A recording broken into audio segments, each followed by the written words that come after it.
নমস্কার, আপনারা দেখছেন এখন দাসপুর বার্তা। আন্তর্জাতিক মাদক বিরোধী দিবসে সমাজ সচেতনতা সভা গৌড়ায় 26শে জুন বৃহস্পতিবার এই সচেতনতা শিবিরটি হয়েছে দাসপুর থানার গৌড়া বাসস্টপ মোড়ে। এদিন দাসপুর থানা অ্যান্টি ড্রাগ অ্যাকশন ফোরাম ও পরিবর্তন ফাউন্ডেশন চক সুলতানের যৌথ উদ্যোগে এই আয়োজিত সমাজ সচেতনতামূলক সভায় পৌরোহিত্য করেছেন ফোরামের সহসভাপতি শ্যামসুন্দর দোলই। প্রধান অতিথি ছিলেন অবসরপ্রাপ্ত শিক্ষক কানাইলাল পাখিরা। আরও বিশিষ্ট ব্যক্তিবর্গের মধ্যে ছিলেন দাসপুর থানার সাব ইন্সপেক্টর কিংসুক হালদার, শিক্ষক স্বপন মাঝি, সৌমেন দিন্ডা, পরিবর্তন ফাউন্ডেশনের পক্ষে সুজয় সেনাপতি, কৃষ্ণপদ চক্রবর্তী, অংশুমান মাঝি, অন্যান্য সদস্যবৃন্দ ও ছাত্রছাত্রীগণ। এদিন ছাত্রছাত্রীগণ মাদক বর্জনে ও সচেতনতা প্রসারে শপথ গ্রহণ করেছে। অতিথি ও সদস্যবর্গ পরিবর্তন ফাউন্ডেশনের say no to drug, say yes to healthy লিভিংয়ের সমর্থন জানিয়ে প্রতি মানুষ নিজের সুস্থ শরীরের, পরিবারের, সমাজের, রাজ্যের, দেশের এ বিশ্বে সার্বিক অবক্ষয়ের দৃষ্টান্ত তুলে ধরে প্রত্যেককে সচেতনতার বার্তায় সুস্থ সুন্দর শরীর, স্বাস্থ্য, সংস্কৃতি বিকাশের বার্তা দিয়েছেন। সমগ্র সভা সঞ্চালনায় ছিলেন ফোরামের সম্পাদক দুর্গাপদ ঘাঁটি। দাসপুর থানার গৌড়া থেকে রিপোর্টে Shyamsundar Doloi. Like and follow with subscribe এখন দাসপুর বার্তা। এই দাসপুর বার্তায় যুক্ত হন, আলোর পথে এগিয়ে চলুন।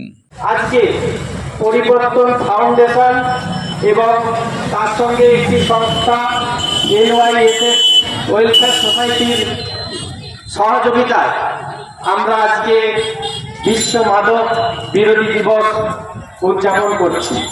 আপনাদের সকলকে অনুরোধ, মাদককে না বলুন, মাদক মুক্ত পরিবেশ গড়ে তুলুন। এর বিরুদ্ধে আন্দোলনে সামিল হব। ধন্যবাদ তোমাদেরকে আজকের দিনে এই শপথ নেওয়ার জন্য। হয়ে যাচ্ছে তো এরকম ক্যাম্পেইন করে তাদেরকে যদি কিছু বার্তা তাদেরকে দেওয়া যায় তাহলে এর থেকে ভালো আর কিছু হয় না। আমি বলবো যে চ্যারিটেবল সংঘ বাড়ি নিজের একটা বোন, সেখান থেকে শুরুটা করতে পারলাম যে কীভাবে সেই একইভাবে ঘরের বাবা মা বোন সবার সাথে একটা আলোচনার সঙ্গে যে কেন তুমি এই নেশাতে জড়িয়ে আসছো, কেন এটা থেকে তুমি বেরিয়ে আসতে পারছো না, সেই কাউন্সিলিং করতে হবে। এখানে কিন্তু সুযোগ। কিছুদিন আগে, কয়েক বছর আগে যে ছেলেটি বা যে মানুষটি নেশাগ্রস্ত ছিল না, আজকে আপনি দেখছেন তার পা চলছে, সে নেশাগ্রস্ত হয়ে পড়েছে। তার বাড়িতে খোঁজ নিয়ে দেখুন কিভাবে অশান্তিতে চলছে। প্রশ্ন আছে যারা এখানে মাদক মুক্তি ঘটাতে আসছেন তাদের পরিবারেও তো অনেকে মাদকাসক্ত হয়ে পড়েছে। আরে বাবা, যে বাড়িতে আগুন লাগে সেই তো জল খোঁজে নাকি? প্রত্যেক বাড়িতেই প্রায় এইরকম ধরনের ঘটনা ঘটছে। তাহলে তাদের বাড়িতে আগুন লাগছে, তাদেরকে আগেই আসতে হবে আমাদের এই ছত্র ছায় মাদক মুক্তি ঘটাতে। কারণ এ থেকে কি সমস্যা হয় আপনারা সবাই জানেন। এর অসংখ্য সমস্যা আছে, ভয়ঙ্কর যে অসংখ্য সমস্যা আছে। আমাদের কাছে হ্যান্ডবিল আছে, একবার 50 থেকে 60টি তথ্য আমরা সমৃদ্ধ একটি হ্যান্ডবিল বের করেছি। সেগুলো আপনারা পড়লেই বুঝতে পারবেন যে মাদক দ্রব্য গ্রহণের কারণে একটা সংসার, একটা সমাজ, একটা দেশ কিভাবে ধ্বংস হয়ে যায় তা উল্লেখ করা আছে। এই 3 আগে এই মাদকের বিরুদ্ধে আমাদের এই সমাজকে সুস্থ করে তুলতে হবে। যুব সমাজকে নেশা ধরিয়ে তাদের যুব সমাজকে, সংগ্রামী যুবকদিকে দুর্বল করে দিয়ে তাদের দেশে সে ব্যবসা বাণিজ্য করে নিজেদের দেশকে পুষ্ট করাই এই লক্ষ্য। নাকে রুমাল দিচ্ছি, গন্ধ কোথায় নাই, সব পচে গেল, মরে হেজে গেল, গোটা ব্যস্ত হলো ছাই। কিছু খারাপ লাগে তোরা ডিম টক করিস, আমরা মদ খাই। Indian council of medical research সমীক্ষায় প্রকাশ, শহরাঞ্চলে 5 জনের মধ্যে 1 জনই মাদক আসক্ত, গ্রামাঞ্চলে এর থেকেও বেশি। বিশ্ব স্বাস্থ্য সংস্থা সমীক্ষায় প্রকাশ, 8 কোটির অধিক ভারতীয় মদ্যপায়ী, একে 20 জনের মধ্যে 1 জন ক্ষুধাসক্ত।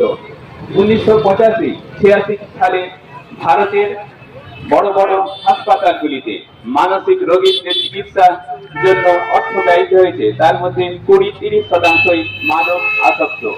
সোভিয়েত রাশিয়ায় একাডেমি অফ সায়েন্সের সমীক্ষায় প্রকাশ, ওখানে 4 কোটি মানুষ ভোদকা আসক্ত হয়, 7 জনের মধ্যে 1 জন ভোদকা আসক্ত এবং 10 লক্ষেরও অধিক মানুষ মারা যায়। তাই মাদক আসক্তি কেবল সেই ব্যক্তির ক্ষতি করে না, সেই সমাজের ক্ষতি করে, সেই পরিবারের সমাজে করে। এমনকি দেখা গেছে অনেক রাজা বিরাজ, অনেক কোটিপতি বিনষ্ট হয়ে গেছে, অকালে ধ্বংস হয়ে গেছে তাদের ভবিষ্যৎ। পৃথিবীতে প্রতি বছর 32 লক্ষেরও অধিক মানুষ মাদক আসক্ত হয়ে মারা পড়ে এবং বিভিন্ন ক্ষেত্রে মানুষদের খুন করানোর কাজে লাগা হয় মানুষকে মাদক আসক্ত করিয়ে।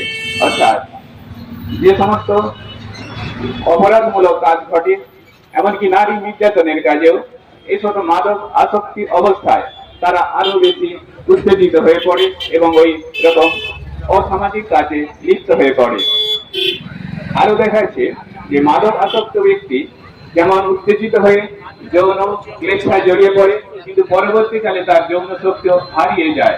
তার ফলে আমাদের সমাজ দেখা যাচ্ছে বিশেষত শীতের দেশগুলোতে প্রচুর পরিমাণে মাদক সেবন প্রচলিত এবং তাদের যৌন ক্ষমতা অনেকটাই তারা হারিয়ে ফেলেছে আমাদের এই উষ্ণ দেশের থেকে। কারণ এই মাদক আসক্তি সেখানে ভালো